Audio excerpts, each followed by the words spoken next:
Here on Rocket Sloth, we've taken a look at several of the different Call of Duty games that kind of are these classic campaigns and have counted exactly how few shots we could play through the campaigns, and then we kind of tried to compare the games against each other to see which game could be completed in the least amount of shots. It's like no-shoot golf, but instead it's Call of Duty. And we're back again, this time going into Call of Duty Black Ops to see how this game can perform if you gave yourself the challenge of trying to beat this campaign without shooting or shooting as few required shots as possible, and we like to see what the lowest shot counter we can get is. This time around, Luke actually joined in and we both worked on this challenge, though since this game did not have co-op like the previous game World at War did, we were playing on our own screens, just communicating, coming up with strategies together as to what we could try to do to get the shot counts down as low as possible, and this is what happened.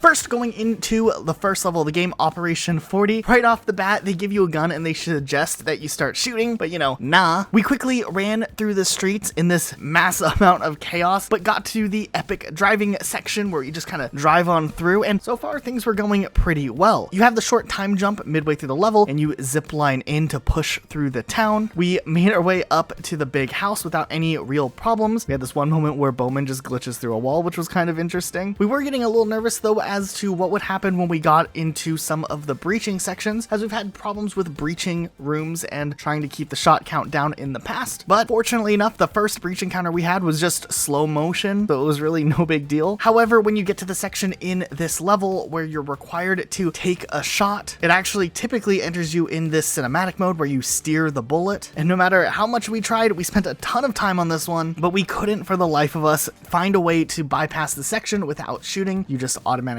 fail. It takes you back to the previous checkpoint. We tried different things like glitching the doorway, throwing grenades at walls, and just various other tricks. We couldn't find a way to get past this without taking a shot, so we did have to take a shot, putting our shot count up to 1 already. But once we got to the outside part, we just waited for all of the NPCs to clear the area, which is a little bit difficult at times. I found myself dying a lot here for some reason, probably just because I'm bad at COD. And then you run across the field to make your way to the airplane. Now, we've actually learned from our World at War video that when you have a ton of enemies shooting at you and you're kind of stuck in a specific place, your best bet is just to not look at the enemies and act like they don't exist, act like they're not a problem. And a lot of the times the game will actually let you survive this section, and it actually worked here because there's a ton of enemies shooting at you that you don't want to shoot back at, and fortunately enough we were able to push on. However, despite us getting in the airplane part with the turret without shooting, when you get to the part where you have to clear the runway, there really isn't anything we could figure out to do to avoid shooting. The game requires us to shoot and clear the area. Now, at this section, Luke got a checkpoint right when he got on the turret the first time, so he couldn't test it as much as I could. However, in my side of things, I was in the airplane over and over and over again, trying any method to run anywhere, throw grenades, do whatever I could to clear the area, and there was no luck. So you are required to clear the exit. Fortunately enough though, it only takes 1 single shot to cause an explosion and save your squad, which is better than us having to just shoot a ton of vehicles and blow them up to move along. So after the completion of the first level, we're already up to 2 shots, but we might be able to keep the counter down a little bit lower as we progress through this, and we're hopeful that we can maybe make up some lost shots later on. Level 2, we're on Vorkuta, which we're optimistic about because so far at the beginning of the level, there's no weapon to begin with, so it's pretty convenient. As a matter of fact, the whole opening section of this level is just stabbing guards with a makeshift shiv until you just kind of go along and try to live your best life. But after the elevator section, we decided not to pick up a gun and keep the knife. However, when you get outside to hide behind the minecart while it's being pushed, it can get a little bit tricky. You kind of have to jump out of cover, run up, stab, get back in cover, and make sure you're not just kind of out in the open. And this one was a little bit hard to get through. You do get up to the section where there is the giant slingshot. We were unsure whether or not this actually counted as shooting. We try to typically lean on the side of we're unsure, we count it as a shot, but the more we discussed this, we think that since we're literally just slinging Molotovs, and technically we allow grenades and Molotovs, and these are just giant Molotovs, we're gonna go ahead and not count these as shooting. Then we ran into this problem where after this section, the game wants us to shoot a lock to open the gate. We spent so much time trying to find a way to not have to actually shoot at the lock to open up the gate. We even tried waiting to see if maybe we could get an NPC to stand in the right place to maybe hip fire randomly out of the blue at the lock. We didn't have any luck on this one. You can't punch the lock open either, so so you are required to take a shot if you want to open the lock here. Then things were going a little bit smoothly until we got to the section where you have to take down the helicopter with the harpoon gun. Since while this isn't a traditional gun, we technically are shooting a harpoon, we do count this as a shot, and while we tried to find a way around this, Reznov blocks you with an invisible barrier, but the helicopter has to crash for the next part of the level to proceed, so you are required to take this shot, so we do have to count it. This puts our shot counter up to 4 shots already, and when you push ahead to the vault, there are some enemies that are coming out, and you have to kind of just do the best that you can to throw grenades. There's these bigger, tough guys, they're kind of like juggernauts, that honestly were a real big problem. You have to be really careful to make sure you either time grenades, because you can't really just stab these guys too easily, and if they start to rush you, they become a huge threat. I ran into serious problems here. I think I had a bad checkpoint where there was just a moment where there was a lot of them nearby, so I was stuck here quite a bit, but fortunately you can get past this, though those armor dudes are scary and they do have decently smart AIs. When you get the minigun, biggest tip is make sure you switch back away from your minigun so you're not slowed down, because when there's a lot of big guys coming at you, you really want to have your mobility to get in cover and get away. And then when you get to the later section of the level where you are on the motorcycle and then later on the turret, your best bet's just to look away from the enemies and hope that the RNG just doesn't randomly kill you, and you can complete the rest of this level without shooting as well, which was pretty decent. Going on to USDD, this isn't technically a real level, but we did remember that Mason just holds a gun up to JFK's head and with his hallucination stuff, but he doesn't shoot. Then we go on to Executive Order. In this one, we pushed up, stabbed the guards, took their uniforms, which was smooth enough. The first building's actually pretty easy to clear with just stabbing, dodging, running for cover when your health gets low, then running out, stabbing, and doing some more dodging. We did run into a serious problem when we got to the top of the building where you're supposed to shoot at the incoming vehicles and enemies with a crossbow. Now, fortunately enough, we did have some grenades with us, which is important. However, while we were able to take out the first 2 vehicles with grenades, there's a lot of enemies that push up further back, and you're supposed to shoot them with the crossbow. Now, we tried various different techniques. We tried seeing if we saved grenades and threw them later to get their shot counters down as low as possible. We tried to see if the NPCs would just take out all of the enemies. And while for the most part, the NPCs do a great job at taking out as many enemies as they can, there kind of is this limit where they just stop shooting, or there's this time limit that goes in the background that will automatically fail you if you don't kill every single enemy in a certain amount of time. We actually went back to this section several times after our first completion just to see if we could maybe get the shot count down any lower than what we had on our first run, but it seems like there's really not a lot you can do here to keep the shot down as much as possible, so we did have to rely on shooting the crossbow 4 times in total, which brought our overall count all the way up to 8, and then after that you do have to shoot the crossbow 1 more time into the window to make that zip line, which is a required section of the level, which does bring the shot count up to 9. Still, we're lower than a lot of the other Call of Duty games that we've challenged ourselves against, and we are interested to see how Black Ops will hold up not only against the Modern Warfare series, but also against the later Black Ops games when we get to them as well. Once you get reunited with your whole squad, you gotta push up to the next section, making sure you hide and heal every once in a while in between stabbing all of the enemies. For the most part, this section isn't too hard if you're just being careful, but this level does have a required shot once again to conclude this area or get to the last section of this level, where you have to take out the missile using a guided rocket, which does count as 1 more shot, which brings our total shot count up to 10 by the end of this level. Next, we're going on to SOG, and this level starts off with a ride through the army camp, and Woods is talking a whole lot, but it's a pretty chill ride. Once the base gets attacked, you have to carry Hudson to the bunker, and you get full control of your character. When you get into the trenches, enemies start jumping in, and you can just stab them, which isn't too bad, and getting along through the trenches is pretty easy, but it can get a little bit chaotic, and you have to pay attention to how your health is doing. After you get out of the trenches, there is a holdout section where you defend the position, and at first it's pretty easy just to take out the incoming enemies with grenades and the detonator that are set up, but after a while it seems like some more tanks roll up, and the game wants you to take them out with a rocket launcher, and the level actually won't progress unless you shoot the tanks, and if you get too close to them, they'll automatically kill you. But if you hide from them, nothing will happen either to move along. So there doesn't seem to be anything else you can take out the tanks with in this section, since grenades don't seem to hurt them enough, and there aren't any extra grenades in this area either. So we have to go ahead and count 3 more shots here, 1 for each each tank, bringing our overall shot count up to 13. And then getting through the next section where you have to go up and down the hill can be fairly easy. Just take out the enemies in front of you. You do have one more required shot, which is a part of a cutscene when you have to save woods. The game doesn't give you any options here. You can't stab, you can't get too close. There's really nothing you can do, and you don't have any sort of grenade either, which means you have to take a shot here or the game will give you just the game screen over and you have to go back to the last checkpoint. So this puts our shots up to 14 here. But then the end section of this level just absolutely destroyed any hope we had of Black Ops maybe being a record-breaking run where there's a bunch of tanks that you have to shoot if you want to progress along. You get locked into this missile launcher thing in the back of the Jeep and there's nothing you can do besides shoot. You literally can't move, you can't do anything else, and there's 6 tanks, bringing us to an overall shot count of 20. Now, taking out that last tank does finish the mission, but man, this level alone doubled our shot count. Next, we're going on to the Defector. The level starts with you jumping out of a helicopter and crashing into a building. Clearing the buildings out early on is actually pretty easy. You just do the regular strategy of stab and hide when you get low on health, and it's good to see that Reznov is also joining us in our no-shoot run here. We run outside to get to a section where you have to call in air support, which thankfully doesn't count as shooting here. We are able to get through the streets with a combination of air support and just running and hoping for the best while taking out enemies along the way. However, later in the level, you do get to the section where you have to defend a landing zone and while you wait for evac, and this section does require that you run around quite a bit, but we were able to get through this level without firing a single shot, which is actually the first level we've seen so far that didn't require a shot yet. Next, we were going on to numbers, and this level starts out with some punching and then some running through some different buildings and across some rooftops. Nothing too hard, though there are some sections that have a ton of enemies. At the section where you slide down the roof and go in slow-mo, we did get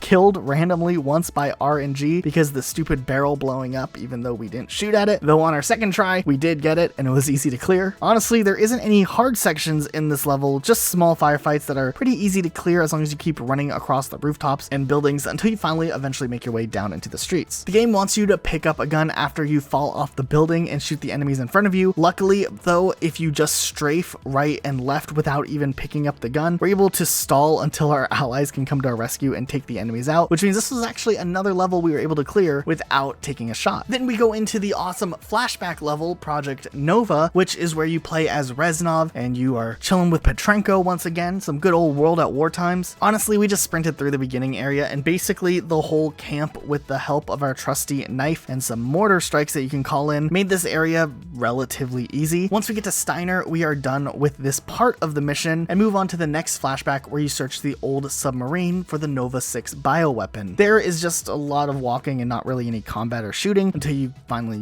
get betrayed by good old Dragovich. From there, it's just the regular strategy that we did before, except it feels like World at War again, which just makes me happy. Lots of running and stabbing, but there is a section you are supposed to shoot down a scaffolding so you can climb up it, but you actually can throw a grenade to take it out, so we're able to avoid the shot there. And then from there, all we had to do is run past the enemies to get off the submarine before it blows up, ending this mission easy peasy, no shots required, and we're starting to feel good about where Black Ops is going to rank in this overall no shot run. At least we had a couple of sections where there weren't any killer shooting parts, and it'd be cool to see that maybe Black Ops will stand a decent chance here. Next, we were going on to Victor Charlie. In this level, you crash with a helicopter in Vietnam, and right at the start, you get confronted by 2 soldiers that tried to kill you. Now, you're supposed to shoot them in order to escape the crashed chopper, and honestly, we tried a few things like maybe dodging their bullets by walking left or to the right, or even not looking at them, hoping maybe they just go away. But you are in a very small space, and you don't have any grenades with you, and you can't even crouch to get into cover, and there was no other option but to take 2 shots here, meaning that at this point, we're already up to 22 shots overall. And it doesn't even get any better. Right as you get out of the helicopter, you jump on a boat and take a human shield. The game once again wants you to shoot at the 4 enemies right in front of you in order to get out of the situation, and if you don't shoot, you end up going down real quick. It becomes pretty obvious that there's no way around shooting here, so we tried to get it in the lowest amount of shots possible, which after a few attempts was 3, 1 bullet per enemy, and 1 enemy gets taken out by woods, which does bring our total shot count up to 25. After we get out of the river, there is a narrow section between cliffs into a forest, and while this section can be a little tricky since there isn't much cover with some waiting and some calculated running and stabbing, we were able to make our way past it. For the next short bit of the mission, it actually turns into a stealth mission where you swim around around and plant explosives, quietly taking out some enemies, which is good for our run since we're able to use a knife for the most part here. Once we get to the next section, things start to get a little complicated again. After you attack the enemy camp, one of your soldiers dies and you're supposed to pick up his rocket launcher and take out a turret on the river. We thought we could maybe take out the turret with grenades, but we were low on grenades since we wasted them earlier and the enemies didn't drop any. So we actually went all the way back and restarted the level to make sure to save grenades along the way so we can throw them across and maybe take out the objective. And sure enough, we actually were able to take down some of the enemies with some well-placed grenades, and clearing the rest of the village is actually pretty easy, and we were able to push forward until we get into this underground tunnel section. The game does give you a revolver with a knife here, so it's a good start, and getting through the tunnels is actually fairly easy, and then once you make your way out of it, the level pretty much wraps up and ends. Going on to Crash Site, this level is a little bit interesting here. At the beginning, we're on a boat and we cruise down the river. Once we encounter some enemies on the cliff, we're supposed to shoot 3 trucks that are firing down at us, and things do get a little sweaty. Okay, so for this next part, we weren't really sure the logistics and legalities behind whether or not this counts as shooting or not, but there is a section where you're driving the boat and steering, and you have the option to fire rockets, but you're not actually firing the rockets, you're just telling Woods and Bowman where to fire. So we're a little bit unsure. We called our lawyers, they didn't know. So we're gonna go ahead and say that this doesn't count as shooting here. It's more like ordering an airstrike,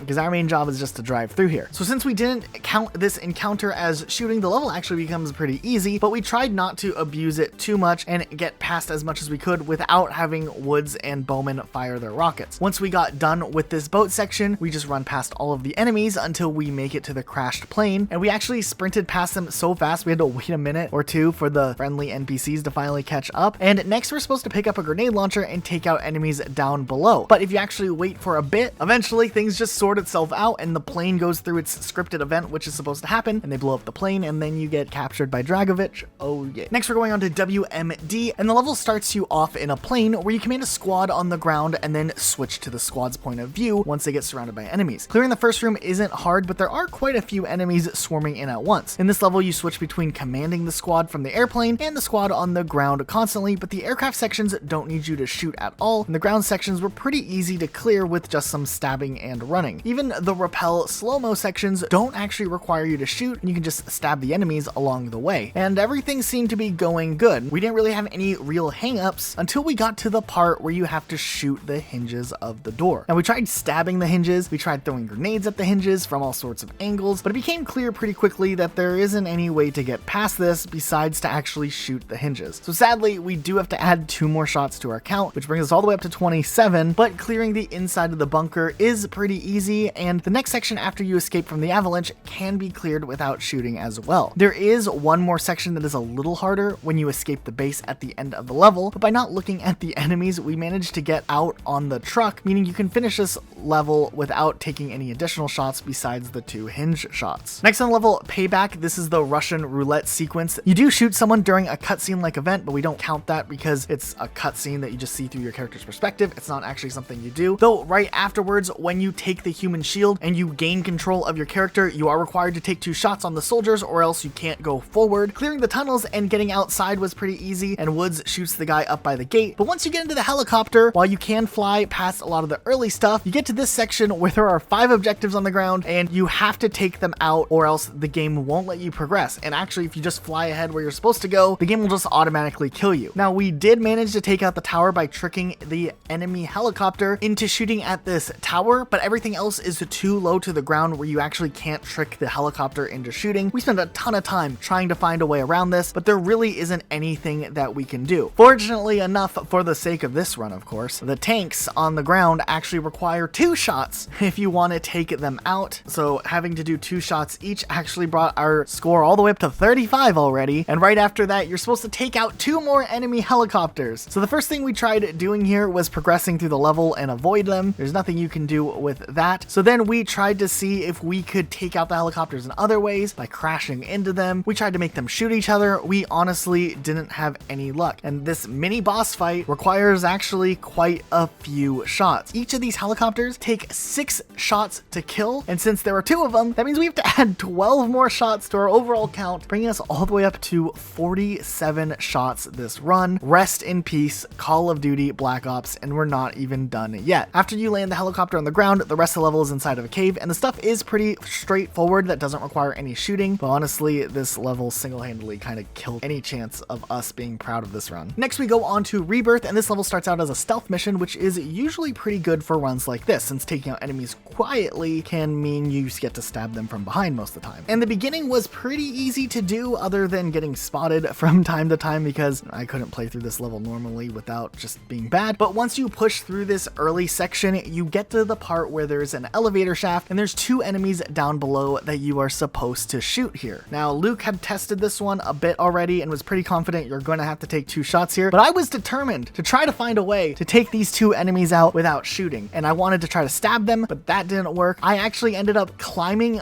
back up the elevator cable to see if I could make my way back down and find a grenade or something, or maybe glitch out of the map and find a new way. I didn't find any luck, and I spent way too much time here, but I did think it was hilarious. I could climb back up the elevator cable. For some reason, it's programmed like a ladder, and I was able to get all the way outside the hatch and back outside. But with all the invisible walls, there's not anything you can do, so you do have to take those 2 shots. However, once you're inside the lab, you can get through this by just running around and stabbing while trying not to die with all the chaos going around. Once you get to Hudson, you are in a tank-like vehicle, and you have to shoot your way through the streets. The game kind of waits for you to shoot before it continues at multiple sections, and this was a little tricky because your teammates will not kill certain enemies, and it does want you to shoot. And while we both tried it multiple times, we do believe the lowest amount of shots you can get through this to clear the section, bringing us up to 54 already. And running through the Nova 6 gas later on in the level, you can just stab enemies and continue until you get to these 2 choppers, which you also have to take out with a stinger, which why not? Let's just add another 2 shots to our score here as well. Running down into the lab is also easy, and the rest of the level can be done without shooting, but our shot counter is up to 56 already. Next, we're on Revelations, which is just a playable cutscene, so we're good here. But on the level Redemption, which is the final level, we kind of decided, well, can we keep our shots under 60 at the least? I mean, comparing these to the Modern Warfare games or World at War, this score is pretty atrocious. And right from the start, it becomes apparent that we're gonna have to at least take some shots here, since we are in a helicopter. Now, there's 2 shots required for the giant rocket turrets on each side of the ship, and once then, Weaver and his squad are trying to land on the ship, otherwise they won't land. There is a section when Weaver and his squad are trying to push up on the ship. The game wants you to take out multiple targets, but they actually take out most of them on their own, and you don't really have to help them until the last couple of ones are left, and the game doesn't let you progress until you shoot. There's nothing you can do to get around this, which means there are 2 more shots required, now officially getting our score to 61, and as if that wasn't enough, an enemy helicopter shows up, and of course our allies are too stupid to take it out on their own. We are, of course, the ones responsible for taking out the helicopter, which takes another 6 shots in order to take it out. After we clear that and get control of Mason walking on the ship, and from here it's just stabbing and running until 2 enemy choppers show up once again. And you have to shoot 2 guided missiles, meaning our overall shot counter is now sitting at 69 shots. And honestly, if we had to end with a score this high, it's not the worst number to end on. And the rest of this level is of course doable without shooting, so we can actually say Call of Duty Black Ops can be beat in only 69 shots, which of course is an okay number, but it is the worst score out of any of our Call of Duty no shoots we've done so far. Still, it was really interesting to see the contrast between how a game like Call of Duty Black Ops did to a game like Modern Warfare 2. These shot counters are completely and drastically different between the two, and the games were just released 1 year apart. But Black Ops did have a huge emphasis on cinematic moments throughout the campaign, and that resulted in a lot of required shots that we couldn't get around. So it is interesting to see how the different philosophies in game design kind of impacted something so simple as how many shots are absolutely required. But hey, after all of that, if you like this video,